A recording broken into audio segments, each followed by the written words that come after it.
Wait lang. Ah. Here.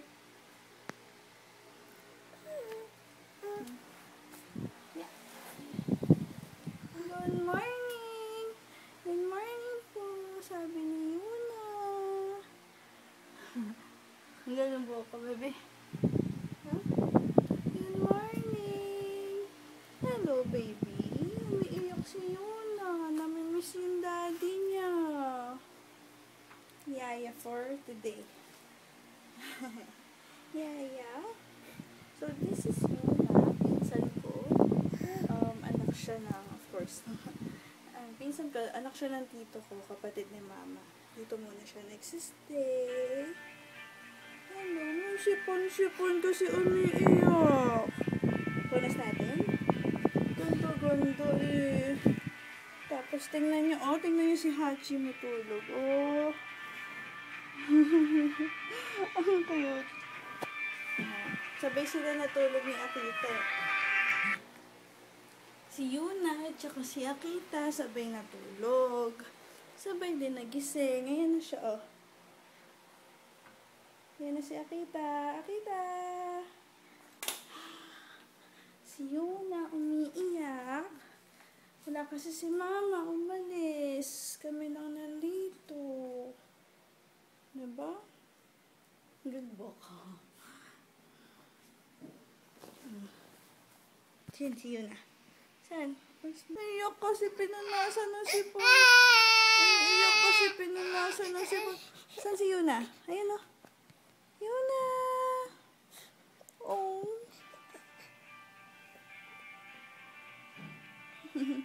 Bye-bye. Bye-bye.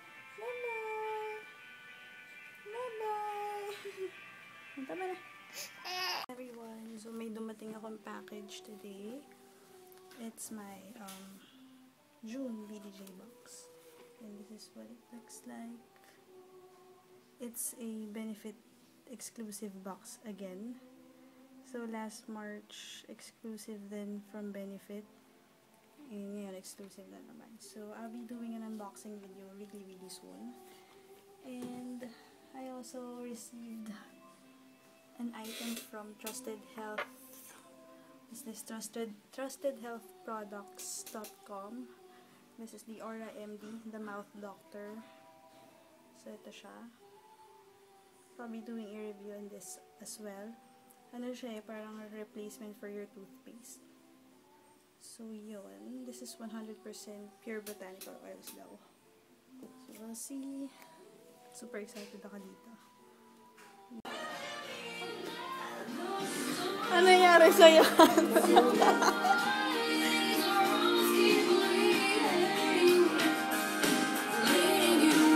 Nakalako si mama. Bakit? Ay!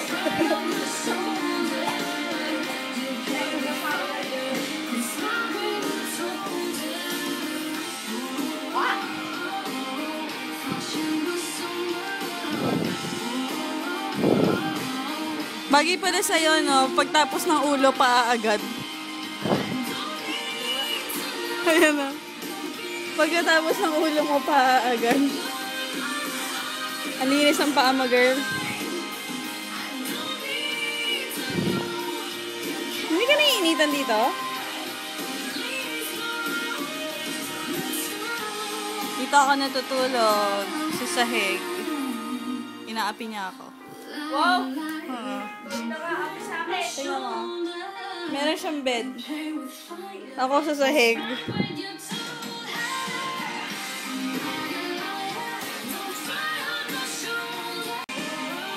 Ang baho-baho ko na. Hindi ako naliligo. Anong oras yung 1 to 1 nyo? Oras 1 to 1. Uuwi ka mga 10 o'clock na. Ano ka uwi? 10 o 9? Oh, grabe. Eh, di ba 7 yung ano, yung youth? Ay, may pimple ako. 7 ka daw a-attend. Tingnan mo, ang alam ni mama, 7. Weak kiss, I fell under your spell and love. No one could deal. Namiss niya ako kanina. Nilaro niya ako ng nilaro. Hello? Tatampo sa akin yan eh. Tapos si Yuna, she's over here. Nakatulog na yung baby namin. Actually, third nap niya na to for this day. Super pagod siya kaya iyak.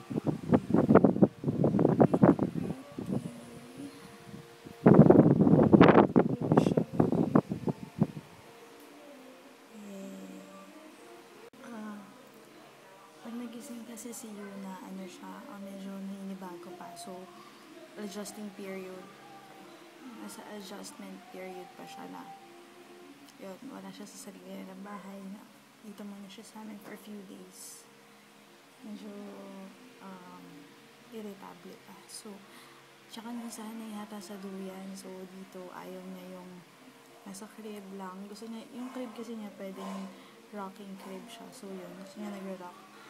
Sa stroller, ayaw niya. Gusto niya, payag siya sa stroller as long as itutulak mo. Tapos, gusto niya laging kalong. Yun. Sabi ko, hindi pwede sa akin yung ganun. Kasi, marami akong ginagawa. Hindi pwedeng matigil. So, yun, tinitrain ko siya na makapag-adjust sa crib. So, it's gonna take some time. Kasi bata yan. You have to, like, understand na yun, may mga nakasanayan siya na yan, kailangan parang mag-adjust. So, yun. So, slowly, nakaka-adjust naman na siya. Kanina medyo nag-stay siya sa bed lang medyo matagal-tagal. So, yun, tsaka tumatawa-tawa na. Pero, madalas pa rin yung iyak. It's her second day here. Kapon kasi siya dinala dito ng tito ko. So, I think, uwi siya sa kanila Wednesday. Yun, pag dumating na yung, bago niyang yaya. Yun, kasi yung tito ko, hindi niya rin maasikaso. Kasi, mag-isa lang siya. So, yun, naghanap ng bagong yaya. May darating na daw sa Wednesday. So, yun, kahapon binilhan namin siya ng crib. Ito yung itsura. So, yan yung itsura ng crib na binili namin. Bali, iwan na sa amin pag umalis siya. Binili ni Mama for the meantime na nandito siya. And yun, since sabi ni Mama, meron ng ibang babies na pwede kami hiramin. Nangihiram siya ng babies eh. Ayun, may paglalagyan na crib, tas may stroller din nandun. Yan yung color red. Ito.